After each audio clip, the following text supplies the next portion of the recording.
Votre livre, Le Tableau Noir, aborde le sujet de l'éducation nationale. Pouvez-vous nous en dire quelques mots? Oui, tout à fait.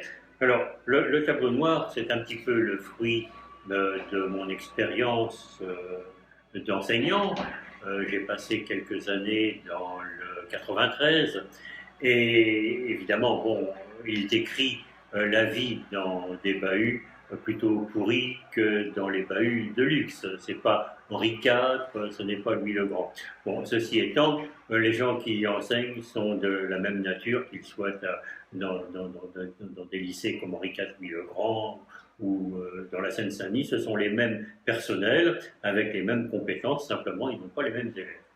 Or, la vie d'un professeur dans de nombreux établissements en France, j'irais jusqu'à dire dans 80% des établissements, est une vie très difficile. Les jeunes qui débarquent sont souvent confrontés à des situations d'indiscipline, de violence, de raquettes. Et donc, j'ai eu envie de raconter un petit peu la vie d'un professeur à l'intérieur du lycée ou à l'intérieur du collège. C'est une, comment pourrait-on dire ça, euh, c'est une vision un peu humoristique quand même, bien sûr, les collègues ne sont pas tous comme ça. C'est une vision humoristique qui met en relief la grande tristesse de l'éducation nationale de nos jours, sa grande pauvreté, pauvreté de moyens, mais aussi manque de discipline qu'on va retrouver d'ailleurs quand les élèves auront atteint l'âge adulte, c'est-à-dire l'indiscipline sur la route, l'indiscipline partout en quelque sorte, ce qu'on appelle aujourd'hui très pudiquement l'incivilité. Voilà, et donc l'école nous fabrique ça aujourd'hui.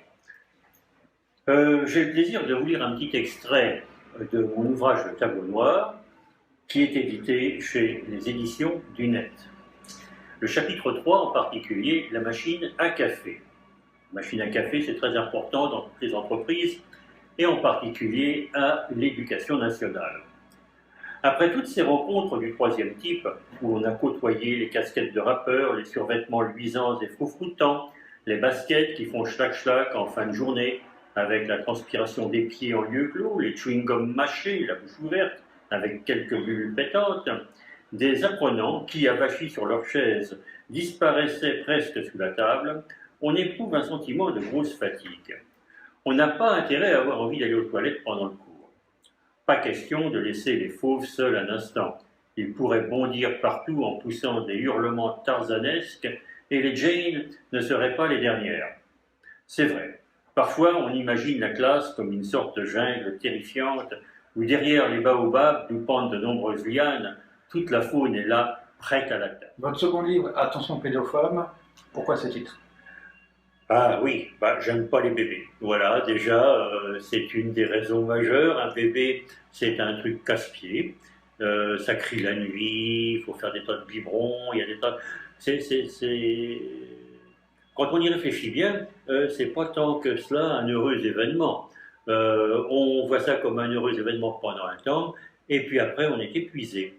Alors on est épuisé, on ne dort plus les nuits, on n'a plus de vie de couple, la mère supplante en quelque sorte l'épouse, le père supplante le mari, et vous avez des gens comme ça qui vont vivre 10, 15 ans, 20 ans, en devenant en quelque sorte étrangers l'un à l'autre, jusqu'à ce que le bébé devenu adulte, parce qu'on n'y pense pas souvent à ça, on dit toujours on veut un bébé, mais un bébé c'est temporaire, hein, ça dure quelques mois, quelques années au mieux, mais ça devient adulte et tant que le bébé n'est pas parti de la maison, eh bien il y a en quelque sorte un défaut dans le couple. Donc voilà, c'est la raison pour laquelle j'ai intitulé mon livre Attention pédophobe et en sous-titre À quoi j'ai échappé, parce que j'ai eu au fond le bonheur d'échapper à cet handicap. Car au fond, c'est un handicap. On dit toujours c'est un heureux événement. Eh bien, moi, je pense que dans bien des cas, c'est pas forcément un heureux événement. Encore que dans nos pays européens, bon, on est quand même relativement gâté, mais quand on va dans certains pays d'Asie ou d'Afrique, on s'aperçoit que finalement, les gens ont des ribambelles d'enfants non désirés en plus et qui leur posent des problèmes, beaucoup plus graves qu'à nous. Bon, et puis en Europe, bon, il y a une aide de l'État qui est là, on est soutenu, bon, tout ce qu'on peut imaginer, bien sûr, mais ça ne change pas qu'un bébé, ça crie la nuit, c'est casse-pied. Voilà. Bon. Maintenant, je sais que c'est un peu provocateur comme définition, mais enfin, ça m'a bien amusé quand même. Voilà. Maintenant, je vais me faire un petit plaisir en vous lisant un extrait de Attention pédophobe, ou À quoi j'ai échappé, qui est publié chez Édilivre. Ah, le prénom, c'est toute une affaire. Original, il se doit d'être. C'est une affaire de la plus haute complexité. On va donc s'atteler au travail en attendant l'avènement de l'événement. Bien calé dans le sofa, ordinateur sur les genoux de l'homme, car elle ne veut plus voir ses genoux offusqués par le ventre, calendrier avec tous les saints, livre de conseils sur les bons choix, les prénoms à la mode, ceux qui le seront dans les années à venir, ceux qui font ringard, un long parcours commence. D'abord, ne vexez personne dans la famille. Donc, donner au moins un prénom déjà existant dans l'arbre généalogique, voire dans l'arbre gynécologique avec priorité pour la branche maternelle, fut-il étrange ou bizarre. Fulgence, le grand-père, né à Montparnasse pour un garçon, ou Bergeronnette, la grand-mère, lointaine arrière-petite cousine d'une femme de chambre de Marie-Antoinette. Car, dans nos ancêtres, on a tous un prince ou une princesse. Bon, ceci étant fait, ce sera le prénom caché, inutilisable à jamais, mais qui fera plaisir à la famille. Une identité inavouable, dont le propriétaire se serait bien passé. Il faut toujours penser que le premier prénom, c'est celui dont l'administration se sert. Et recevoir du courrier comme Asdrubal Dupont, Anaxagorine Durand, c'est dur.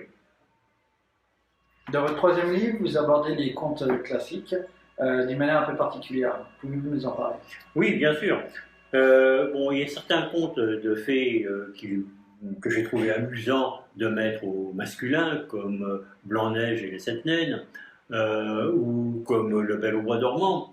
Et puis, il y a d'autres contes que j'ai aimé transformer, réadapter, comme Le Petit Chaperon Vert, ou comme Riquet à la houppe. Et puis il y a La Princesse au petit pois, un conte d'Andersen qui est assez amusant. Donc j'ai revisité un petit peu ces contes en introduisant dedans de nombreuses remarques, soit humoristiques, soit historiques. Et en particulier, il y a un conte qui n'est pas comment parler un conte de fées, mais qui est une histoire humoristique, celui qui s'intitule L'omelette byzantine. Et comme son nom l'indique, l'omelette byzantine, eh bien on ne fait pas d'omelette sans casser les œufs, ça c'est la première partie du titre, et la deuxième partie du titre c'est byzantine qui fait référence à toutes ces discussions byzantines, c'est-à-dire des discussions dont on ne peut pas sortir, qui sont des sortes de galères, de quelque côté qu'on se tourne, de toute façon il n'y a pas de solution. Et cette histoire qui clôt le livre justement, est une histoire politico-syndicaliste que j'ai traduite de l'anglais d'un auteur qui s'appelle Saki, c'est-à-dire son vrai nom c'est Hector Hugh Munro, bon, mais son nom de plume était Saki, et dont je trouve qu'il décrit parfaitement la situation d'aujourd'hui, tant sur le plan politique que sur le plan syndical. Voilà. Bon, là, j'ai le plaisir de vous lire un petit extrait d'un ouvrage que j'ai aussi édité, qui s'intitule « Les contes de mon père le Jard », publié aux éditions Édilivre. Et je vais vous lire un petit extrait du Bel au Bois dormant. Oui, vous avez bien entendu, du Bel au Bois dormant, un conte de fées mis au masculin, il n'y a pas de raison. Après de nombreuses souffrances, le miracle eut lieu. La reine commença à prendre une forme sphéro-cylindrique. Les bookmakers de tout poil lancèrent des paris sur le sexe de l'enfant à venir, sur le prénom qui lui serait donné s'il s'agissait d'une fille ou d'un garçon, ou d'autre chose. Dans les chaumières, les langues allaient bon train. Les gazettes emplissaient des pages de suppositions plus ou moins farfelues. La vie du royaume était comme suspendue dans l'attente de ce qu'on a coutume d'appeler un heureux événement. Entre-temps, le membre royal s'était cautérisé et attendait avec impatience de pouvoir être remis à l'usage. Le jour venu, le jour prévu par les astrologues de la cour et les mathématiciens obstétriciens, la reine donna le jour à un superbe bébé mâle, un nouvel habitant privilégié du royaume, un peu entre Bruce Willis et le Dalai Lama.